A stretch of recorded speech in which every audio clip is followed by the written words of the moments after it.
गर्छु म तिमीहरूलाई। भाइ तपाईलाई जेन्जीको पावर देखाउनु पर्ने हो हामीले। देखाउन त भाइ देखाऊ, जेन्जीको पावर देखाए नि गन्जीको पावर देखाए नि म डराउने वाला छैन के। जेन्जीसँग न्यू नखस्नु है दाइ, सरकार ढालेको थाहा छ कि छैन जेन्जीले? अच्छा सरकार ढाल्नु कुन ठुलो कुरा हो र भाइ? सक्छौ भने राजेन्द्र खड्कीले जस्तो राँगा ढालेर देखाउन। दाइ तपाईकोमा राँगाको मासु पनि छ? राँगाको त छैन बुनु, यो दशैंमा भैँसीहरूले राँगालाई लुकाएर राखेको छ अरे के, त्यसैले सर्टेज भएको छ। हावा कुरा नगर्नु न दाइ, भैँसीले कसरी राँगालाई लुकाउँछ हौ? हावा कुरा होइन के बुनु, मैले हिजो सपनामा देखेको भैँसीहरूले राँगाहरूलाई घरभित्र लुकाउँदै थियो। दाइ तपाईको कुरा सुनेर किन हो किन मलाई रिस उठिरहेछ हौ, के गरम? रिस उठ्दैछ भने एउटा काम गर न त, पल्लो चोकमा डेरी छ त्यहाँ गएर मलाई 1 लिटर दुध ल्याइदेऊ। दाइ तपाई कति जिस्केको के? मासु ल्याउने मान्छेलाई फोन गर्नु न, अझै आइपुगेन त। आइपुग्छ के बुनु, चिन्ता नगर न, साइकलमा गएको छ के त्यसैले ढिलो भएको होला। खत्तम, साइकलमा गएको छ रे? अनि तपाईहरुको बाइक छैन? बाइक छ तर चाबी छैन के भाइ। अनि के भयो त चाबी चाहिँ? चाबी त छिमेकीको कुकुरले हड्डी सम्झेर खाइदिएछ नि। त्यसो भए अर्को चाबी किन्नु न त।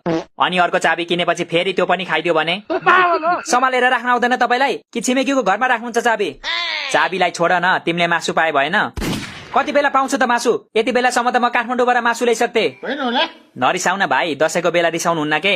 तपाई पनि दशैंको बेला रिस नउठाउनु न त। सरी। ल धेरै नरिसाउ, म तिमीहरूलाई दक्षिणा दिन्छु। अनि टीका छ त तपाईसँग? टीका किन चाहियो, टीका त लाकै छौ त तिमीहरूले। अनि दक्षिणा चाहिँ कति दिनुहुन्छ नि? दक्षिणा केटालाई 50 रुपियाँ, केटीलाई 50 रुपियाँ। मतलब सबैलाई 50-50 रुपियाँ दिनु हुने? होइन नि, उसलाई 50 रुपियाँ अनि तिमीहरू 2 जनालाई 50 रुपियाँ। ए हामी एकजनाको भागमा चाहिँ 25 रुपियाँ मात्रै?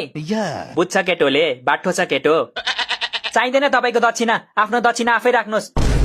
यत्रो पर्खाएर 25 रुपियाँ पो दिन्छु भन्छ यार।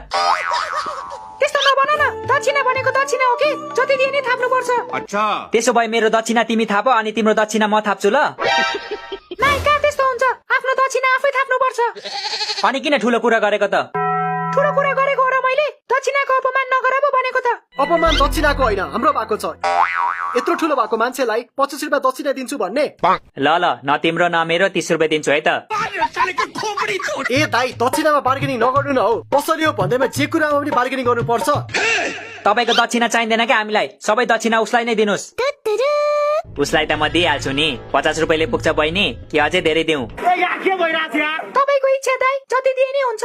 ल तिम्रो 50 मा यिनीहरूको 50 थपेर 100 रुपियाँ दिन्छु ल तिमीलाई। हे दुर्गा माता, मलाई अर्को जन्ममा केटी बनाइदिनुहोस्। केटा भएर केही फाइदा छ जस्तो लागेन मलाई। तपाई चाहिँ के हेरेर नि? खोइ त मासु आइपुगेन त अझै। म फोन गर्छु ल।